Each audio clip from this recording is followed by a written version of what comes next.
അങ്ങനെ നമ്മുടെ ഗോവർദ്ധനം ബാലചന്ദ്രനോട് ചോദിക്കുന്നുണ്ട്, അലീന പോയി കഴിഞ്ഞാൽ ബാലേട്ടന് വിഷമാവില്ലേ എന്നൊക്കെ ചോദിക്കുന്നുണ്ട്. ആ സമയത്ത് ബാലചന്ദ്രൻ പറയുന്നുണ്ട്, എനിക്ക് അവൾ പോണത് നല്ല വിഷമമാണ്, പക്ഷേ എനിക്കൊരു കാര്യം ഇപ്പം ചെയ്യാൻ പറ്റില്ല, അവളെ ഒരു സേഫ് ആയിട്ടുള്ള സ്ഥലത്തേക്ക് ഞാൻ എത്തിക്കും, അതെന്തായാലും ഞാൻ എത്തിച്ചിരിക്കും, അതുകൊണ്ട് നാളെ നമുക്കൊരു യാത്ര പോകണം, അവളെ സേഫ് ആയിട്ടുള്ള സ്ഥലത്തേക്ക് എത്തിക്കാൻ ആരോടും ഗോവർദ്ധനം പറയരുത് എന്ന് പറയുന്നുണ്ട്. എന്തായാലും ഗോവർദ്ധനം യാത്രയൊക്കെ പറഞ്ഞിട്ട് പോകുന്നുണ്ട്. പോണ സമയത്ത് നമ്മളുടെ അലീന ഓരോന്ന് ചോദിക്കുന്നുണ്ട്.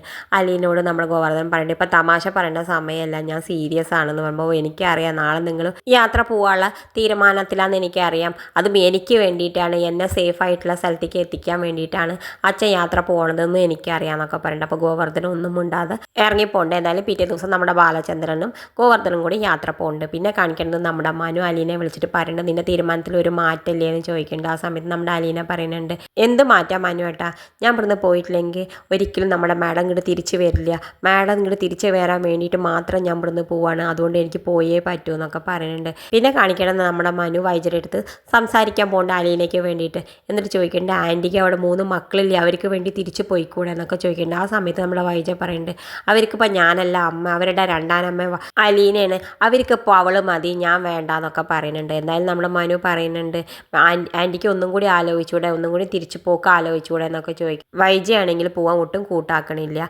പിന്നെ അപ്പുറത്ത് കാണിക്കണത് നമ്മുടെ ബാലചന്ദ്രൻ ഇങ്ങനെ വിഷമിച്ചിരിക്കുകയാണ് അലീന പോണത് ആലോചിച്ചിട്ട്. ബാക്കിയുള്ളവരൊക്കെ ഇങ്ങനെ സന്തോഷത്തോട് കൂടിയിട്ട് ഭക്ഷണമൊക്കെ കഴിക്കുന്നുണ്ട്, അലീന എല്ലാവർക്കും വിളമ്പിയൊക്കെ കൊടുക്കുന്നുണ്ട്. പക്ഷേ ബാലചന്ദ്രനാണെങ്കിൽ ഒരിക്കലും സന്തോഷിക്കാൻ കഴിയുന്നില്ല. അത് കാണിച്ചുകൊണ്ടാണ് ഇന്നത്തെ പ്രൊമോ അവസാനിക്കുന്നത്. ഇതുപോലെ പ്രൊമോ വിശേഷങ്ങൾ നിങ്ങളുടെ മുന്നിൽ എളുപ്പത്തിലെത്താൻ ഈ ചാനൽ ഒന്ന് സബ്സ്ക്രൈബ് ചെയ്യാൻ മറക്കരുത്.